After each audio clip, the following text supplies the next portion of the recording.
11th class maths में आपका स्वागत है।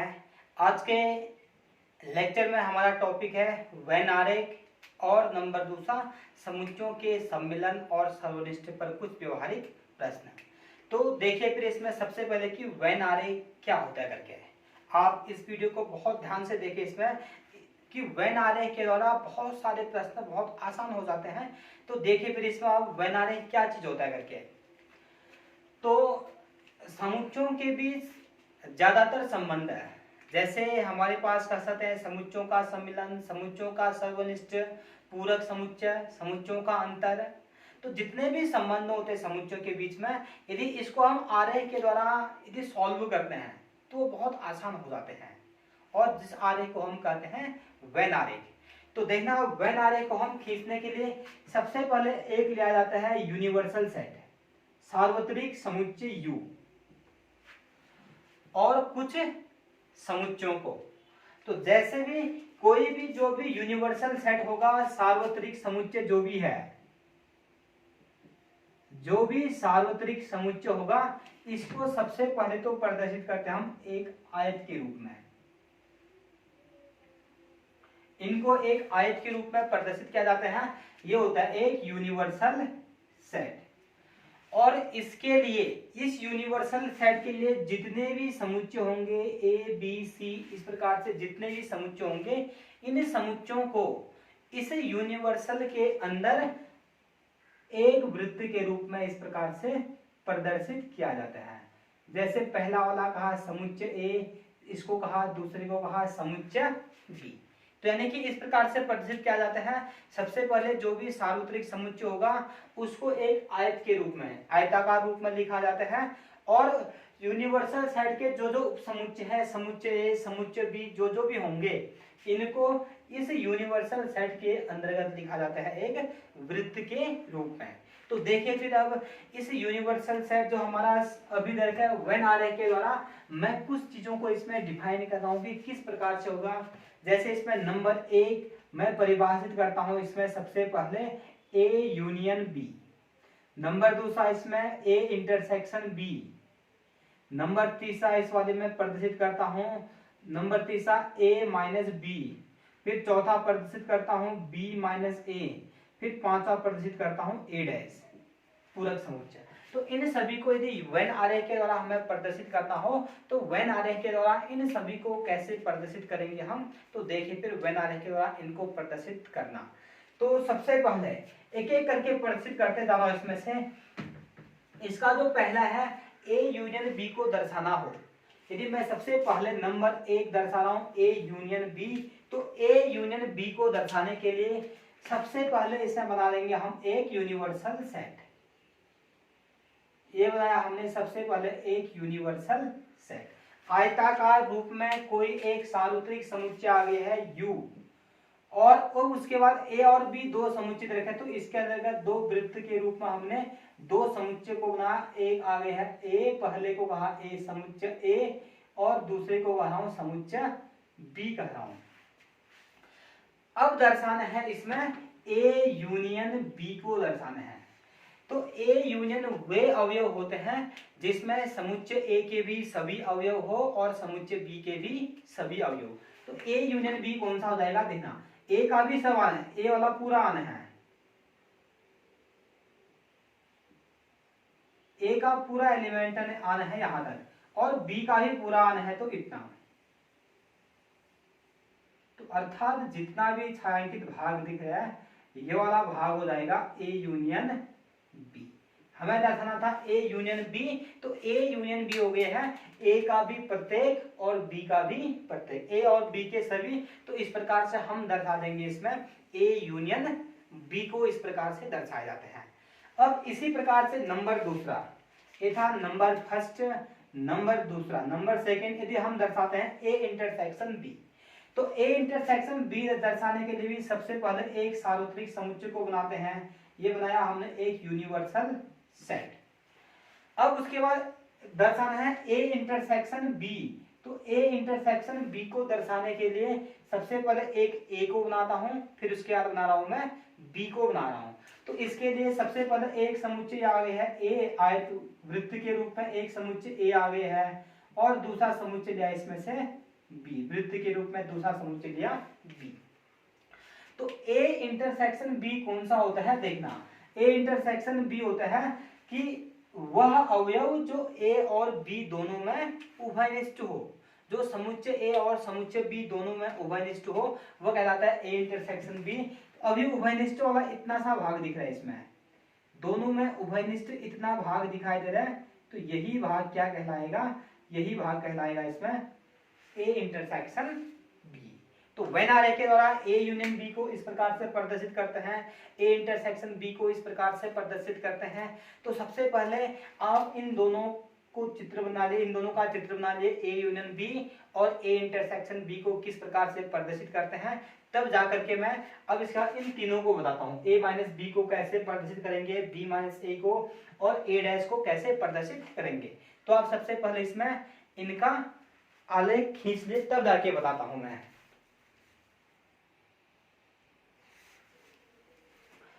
तो अब देखिए फिर इन दोनों को बनाने के बाद, अब इन दोनों को बनाने के बाद देखना, अब बना रहा हूं मैं ए माइनस बी और बी माइनस ए। तो अब देखना सबसे नंबर तीसरा ए माइनस बी को बनाने के लिए भी कोई एक हमने खींचा इस वाले में कोई एक यूनिवर्सल सेट। सबसे पहले आ गया कोई एक सार्वत्रिक समुच्चय यू आ गया है। अभी हमें दर्शाना है ए माइनस बी, इसमें एक समुच्चय ए आ गया है और दूसरा समुच्चय लिया हमने बी ले रखा है। तो a माइनस बी सबसे पहले लेना होता क्या चीज है, a माइनस बी जो समुच्चयों का अंतर a माइनस बी होता है वो होता है समुच्चय a के वे सभी अवयव जो समुच्चय b में स्थित नहीं हो। अब इस वाले में आते हैं केवल समुच्चय के वही अवयव आएंगे जो b में स्थित होगा ही नहीं। अब यहां से यदि समुच्चय a के अवयव कहेंगे तो इतना ज्यादा आएगा, लेकिन हमें समुच्चय a के केवल वही अवयव ले जाने हैं जो b में स्थित है ही नहीं। यदि यहां पर लेंगे तो ये बी वाला में भी है, तो केवल इतना वाला भाग, इतना सा हिस्सा ऐसा दिख रहा है जो केवल और केवल समुच्चय ए के अवयव है, बी का कोई भी अवयव नहीं है। तो यही भाग कहलाता है ए माइनस बी कहलाता है। अब इसके बाद जो नंबर चौथा है, नंबर चौथा देखना, फिर चौथे नंबर में क्या है, चौथे नंबर में हमें याद करना है बी माइनस ए। इसके लिए भी सबसे पहले एक इसमें यूनिवर्सल सेट बनाया, यह आ गया है यू, दो समुच्चय समुच्चय ए, फिर आ गया है ये समुच्चय बी, यह आ गया समुच्चय ए समुच्चय बी। हमें बनाना है बी माइनस ए। तो b माइनस ए का अर्थ शब्दों में होता है समुच्चय b के वे सभी अवयव जो समुच्चय a में स्थित नहीं हो। तो अब हमें केवल समुच्चय b के अवयव लेने हैं जो a में स्थित है ही नहीं। इतना सा पार्ट आ रहा है इस वाले में, इतना सा पार्ट देखना, इसमें केवल समुच्चय b के अवयव है जो a में स्थित है ही नहीं, इतना सा हिस्सा।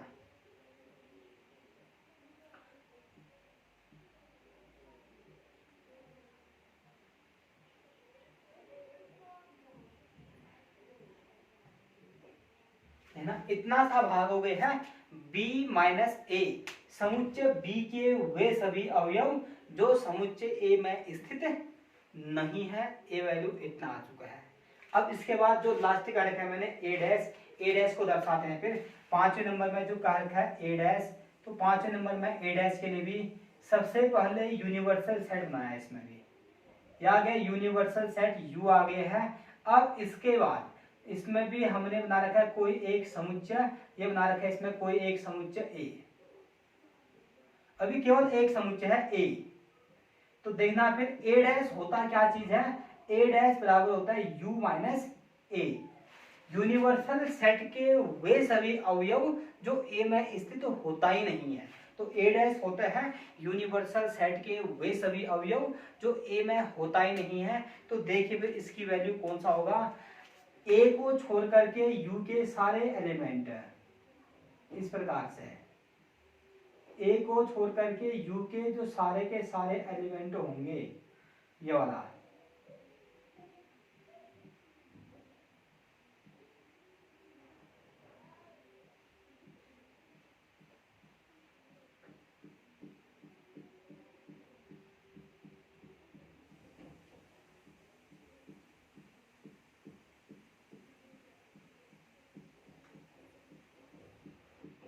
इतना सा जो पार्ट है, जितना आपने छायांकित कर रखा है, ये भाग क्या कहलाएगा, ए डैश कहलाएगा, u माइनस ए।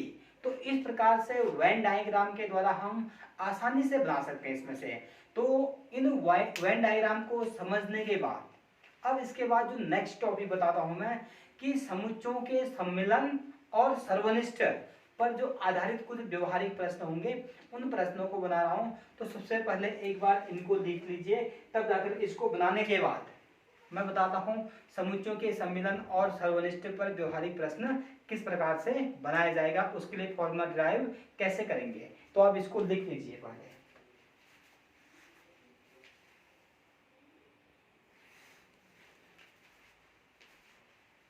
तो अब देखिए फिर समुच्चयों के सम्मिलन और सर्वनिष्ठ यूनियन और इंटरसेक्शन पर जो व्यवहारिक प्रश्न किस प्रकार से बनेंगे, उसके लिए फॉर्मूला ड्राइव कर रहा हूं इसमें। तो सबसे पहला, यदि जब हमने बात किया था नंबर 1 ए यूनियन बी की बात किया था, तो उस कंडीशन में ना किस प्रकार से कहा था ए यूनियन बी।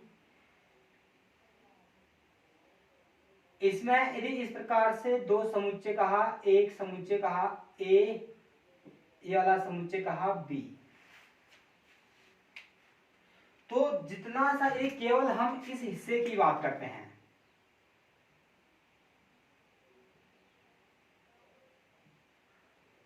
यदि केवल इतने से हिस्से की बात करते हैं हम, तो ये सिर्फ और सिर्फ कौन सा हिस्सा है, ए वाला हिस्सा है। ये वाला सिर्फ और सिर्फ कौन सा है, ए ही ए है, इसमें बी का कोई हिस्सा नजर नहीं आएगा। और यदि हम केवल इतने हिस्से की बात करते हैं, यदि हम केवल यहां से इस साइड का जो हिस्सा दिख रहा है, यदि इसकी बात करते हैं, तो इस वाले में ये सिंगल सिर्फ और सिर्फ कौन सा दिखेगा, इसमें बी वाला हिस्सा दिखाई दे रहा है इसमें। लेकिन यदि हम इतना सा हिस्सा देखें, तो ये वाला हिस्सा सिर्फ और सिर्फ क्या दिख रहा है, ए इंटरसेक्शन बी। और जो पूरा ए और बी को ले जाएंगे तो वो वाला क्या हो जाएगा, ए यूनियन बी। तो देखना फिर इसमें से सबसे पहले यदि हम पूरा ए और बी का इतना सा हिस्सा ले जा रहे हैं, जैसे इस वाले में कहा इतने में से, जैसे ए करके ए बी, यदि हम पूरा सा हिस्सा,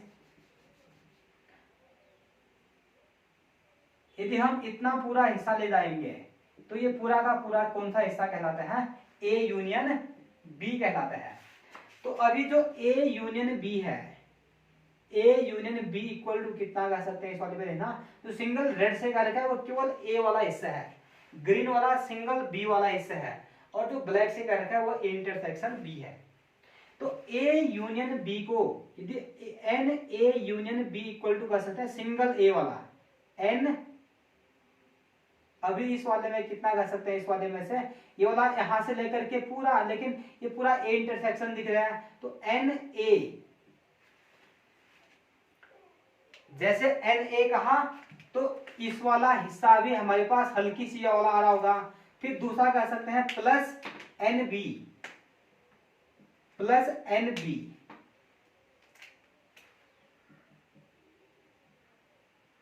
अब देखना माइनस जो इंटरसेक्शन वाला है, इंटरसेक्शन वाले में से जैसे एन ए कहा तो एन ए कहते ही रेड वाला तो लेकिन सिंगल ए है, लेकिन एन ए कहा तो ए का मान यहां तक आ गया होगा।